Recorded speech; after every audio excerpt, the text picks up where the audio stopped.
À présent, un témoignage exclusif. Celui du docteur Éric Cariguer, l'ancien médecin de Vincent Lambert. Il a démissionné de son poste à l'hôpital de Reims après avoir lutté des années pour l'euthanasie passive de son patient tétraplégique et plongé dans un état végétatif depuis 6 ans. Docteur Cariguer, bonsoir. Et tout d'abord, merci d'avoir accepté de témoigner sur iTélé. Merci d'avoir accepté cette invitation. Pourquoi cette démission du CHU de Reims? Comment expliquez-vous votre décision? Alors d'abord les mots ont du sens. J'ai pris une disponibilité professionnelle conformément à mon statut pour 3 années, tout simplement pour aller poursuivre une ambition personnelle, de pouvoir reconstruire une espérance professionnelle, aller servir les populations vulnérables, âgées, en fin de vie, handicapées, ce que je fais depuis maintenant 20 ans, dans un autre secteur d'activité qu'est le secteur médico-social. Est-ce que l'affaire Vincent Lambert a eu un poids sur votre décision? Est-ce qu'elle a influencé votre décision? Non, mais encore une fois, en toute transparence, j'ai vécu une année très difficile et ce que j'ai pu vivre aux côtés de mon équipe, avec ma famille, ont été des éléments qui ont accéléré ma réflexion professionnelle. Mais je suis un homme de projet, je suis un homme de sang, je suis un homme d'engagement et c'est vrai que j'avais besoin de passer à autre chose. Justement, concernant ces mois, ces semaines difficiles, vous avez déclaré « Je suis allé jusqu'à mes limites, voire au-delà ». Qu'est-ce que ça veut dire ?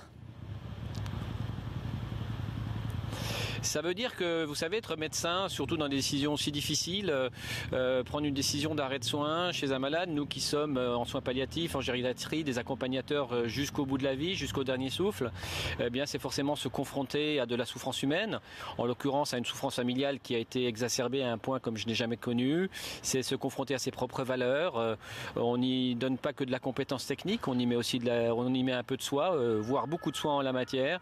Et forcément, oui, il y a ce qu'on appelle aujourd'hui les risques psychosociaux, ça m'a beaucoup exposé et j'ai atteint mes limites, et d'autant plus que j'ai eu des attaques qui sont venues justement se confronter à mes propres valeurs.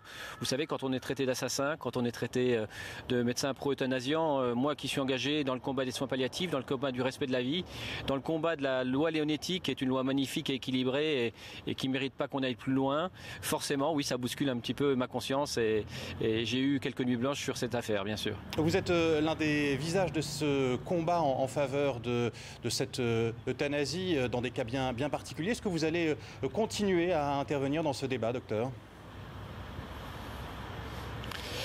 Alors en tout cas, ce que je peux encore faire, parce que c'est un engagement, je vous le disais, toute une vie, j'espère modestement que de ma réflexion, de mon expérience, j'ai apporté à la réflexion sociétale, collective, de ce que je peux vivre et de ce qu'on peut aujourd'hui faire en matière de progrès pour accompagner les malades en fin de vie, les patients atteints de maladies incurables.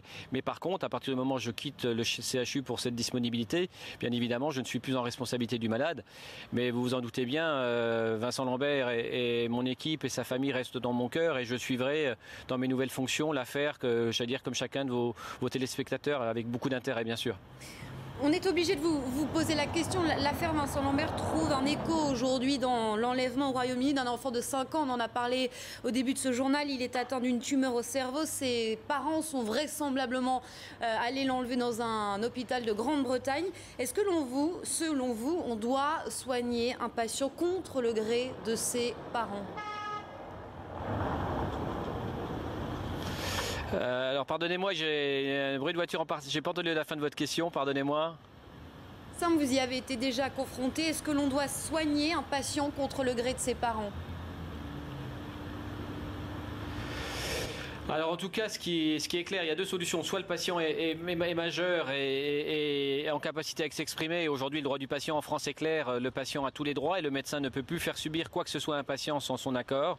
Lorsqu'il n'est pas en capacité de s'exprimer et qu'il est toujours majeur, la loi Leonetti est parfaitement bien cadrée, personne de confiance, directive anticipée, et familles sont amenées à évoquer, à donner leur avis, mais la décision au bout est toujours médicale. La place des parents chez un adulte est plus discutable.